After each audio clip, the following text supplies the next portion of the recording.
Cette histoire prend sa source dans le sud-est du Vietnam.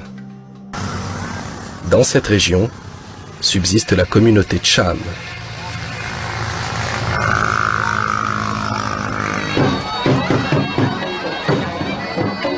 Les Cham descendent du Champa, un grand royaume annexé par le Vietnam au milieu du 19e siècle.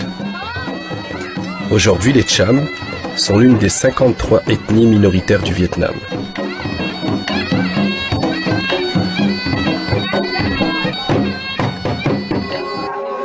Dans cette région du Vietnam, la population Cham est en grande partie de religion brahmaniste, religion d'origine hindoue.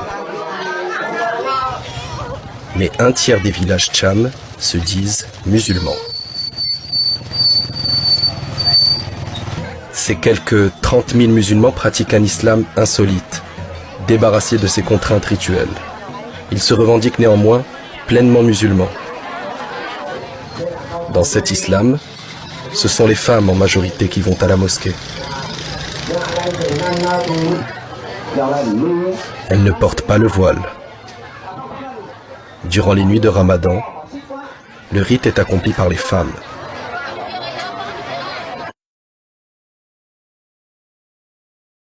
Au XVIIe siècle, le roi Poromé décide de mettre fin au conflit religieux entre brahmanistes et musulmans.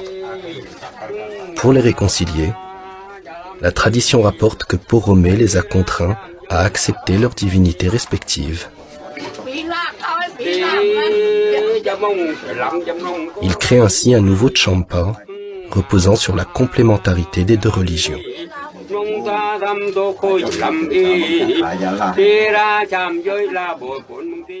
Qui a imposé cette règle étrange pour sceller la réconciliation entre les deux communautés. Brahmanistes et bannis ne peuvent vivre l'un sans l'autre. Les représentants des deux religions ont pour habitude de participer aux cérémonies de l'autre communauté. Les Cham bannis se rendent à la fête brahmaniste du Kathé, en l'honneur du roi Po Klong Karai. Ces visites réciproques traduisent bien l'esprit de tolérance qui règne chez les Cham. C'est toutefois une nouvelle entorse au dogme islamique de l'unicité divine. Les Balamon viennent porter des offrandes comme ça pour Allah dans la mosquée. Voilà. Mais inversement, les bannis, ils viennent aussi dans les temples, le Balamo, tout ça, le Balamo. Ils se complètent, ce sont des compliments.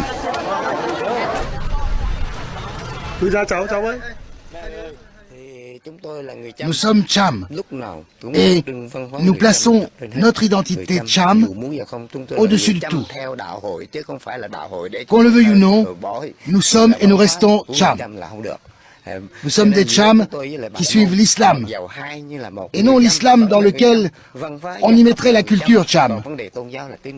C'est pour ça que, entre nous et les brahmanistes, la seule différence réside dans le système de croyance. Nous restons Cham par le système matrilinéaire, nous restons Cham par les coutumes, par le chant, par la danse. Il faut préserver notre culture. Chez les Cham, la tradition l'emporte sur la religion. Contrairement à l'islam sunnite majoritaire, où tous les fidèles sont égaux entre eux, sans hiérarchie, chez les Cham bannis, l'islam est dominé par une classe de dignitaires. Les musulmans bannis ont intégré les symboles d'autres cultures. Sur les murs des mosquées apparaissent le yin et le yang taoïste. Les dragons chinois voisinent avec Allah et Mahomet. La svastika, d'origine hindoue, orne le chapeau des dignitaires. Pourtant, l'islam interdit toute association avec d'autres religions.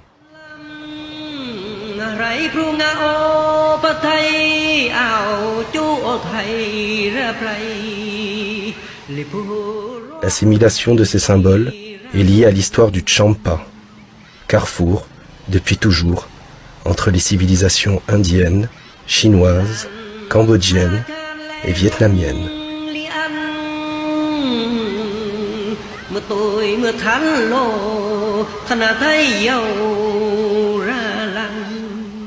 Les deux religions du Champa, brahmanisme et islam, viennent de l'étranger.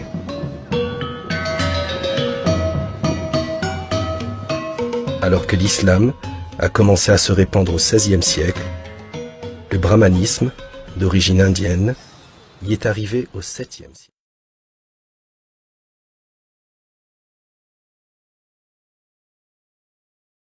Des 5 obligations de l'islam, la première est la croyance en Allah. Les Chambani la respectent. La deuxième obligation du musulman, les 5 prières quotidiennes, n'est jamais suivie par les Chambani. On fait la prière une fois par mois. Sinon, on la fait le vendredi.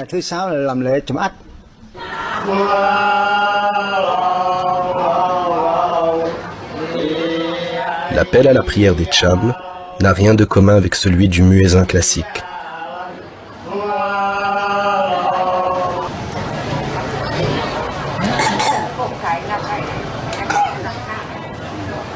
Nouvelle aberration pour l'islam orthodoxe, seuls les dignitaires religieux, appelés Achar, prient. Ils le font à la place des fidèles, et de manière peu orthodoxe.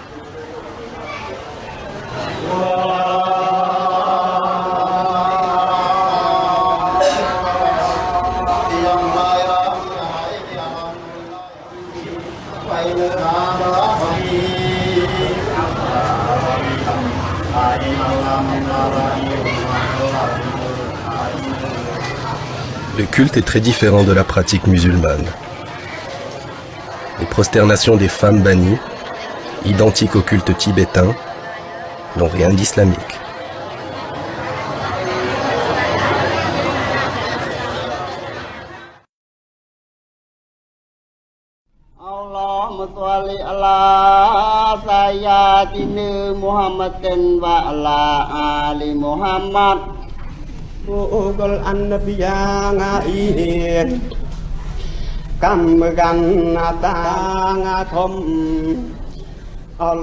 Le prêcheur du vendredi lit un manuscrit écrit dans un arabe déformé, que personne ne comprend plus.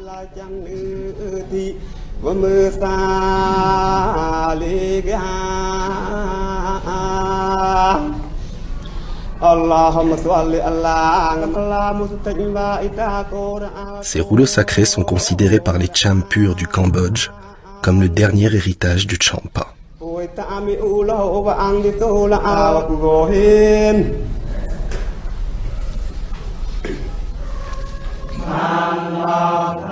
Le zikir, commémoration du nom de Dieu après la prière, est ici psalmodié avec une mélodie qui n'existe nulle part ailleurs dans le monde musulman.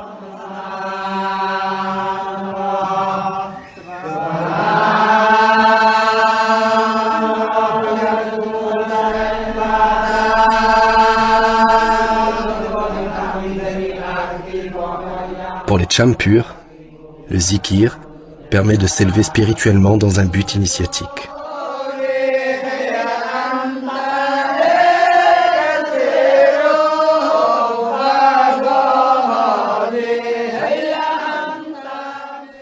Les mosquées bannies sont fermées tous les jours, sauf pendant le mois de Ramadan.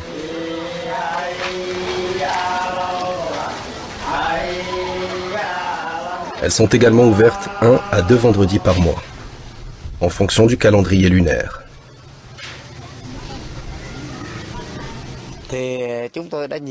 Nous avons plusieurs fois rencontré les patriarches bannis pour leur rappeler le devoir des 5 prières par jour. Mais ils ne les font pas. De même, il faudrait ouvrir la mosquée le vendredi. Car pour l'islam international, le vendredi, c'est le jour de la grande fête. Et eux ne l'ouvrent qu'une fois par mois. Seuls les dignitaires accomplissent le ramadan, 3e obligation de l'islam. Pendant tout le mois, les dignitaires s'enferment dans la mosquée pour jeûner, prier et dormir. Chacun possède sa théière, son crachoir, son nécessaire à chiquer. Seuls les dignitaires pratiquent le jeûne, afin de racheter les fautes commises par la communauté. Comme la prière, le jeûne est épargné aux fidèles. Ces dignitaires attendent la fin du jeûne, marqué par les battements de tambour, selon un rite propre au Cham Bani.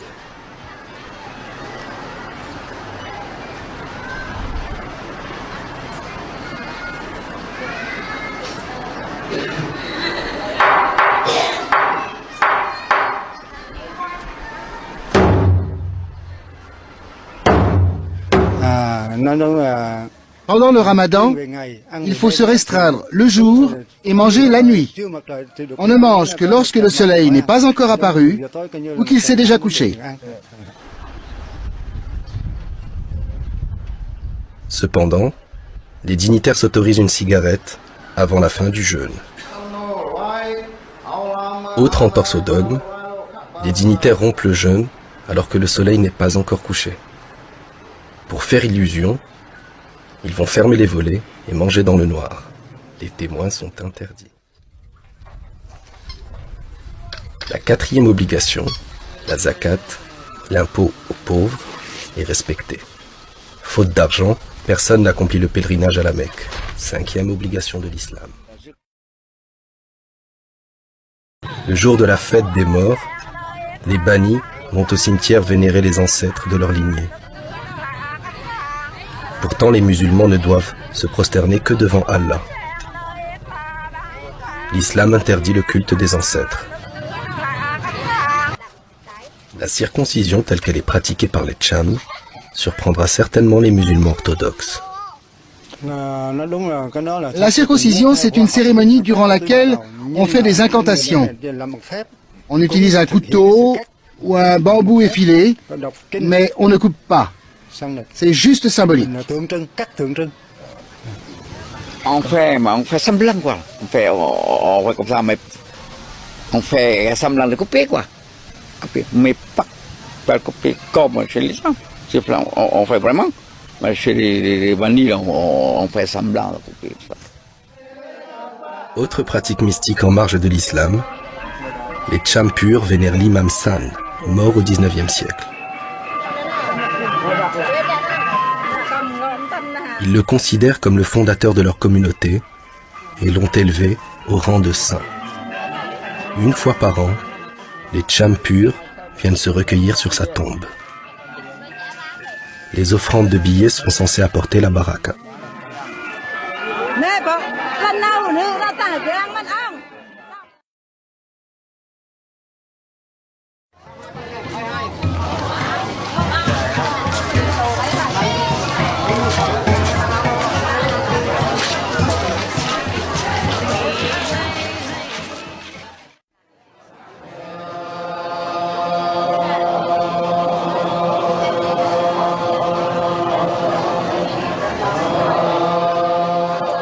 Cette cérémonie bannie est calquée sur les rites brahmanistes.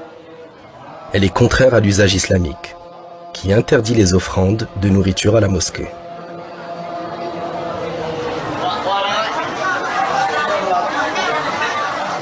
Ces plateaux sont ensuite rendus aux femmes, qui les remportent pour les consommer en famille.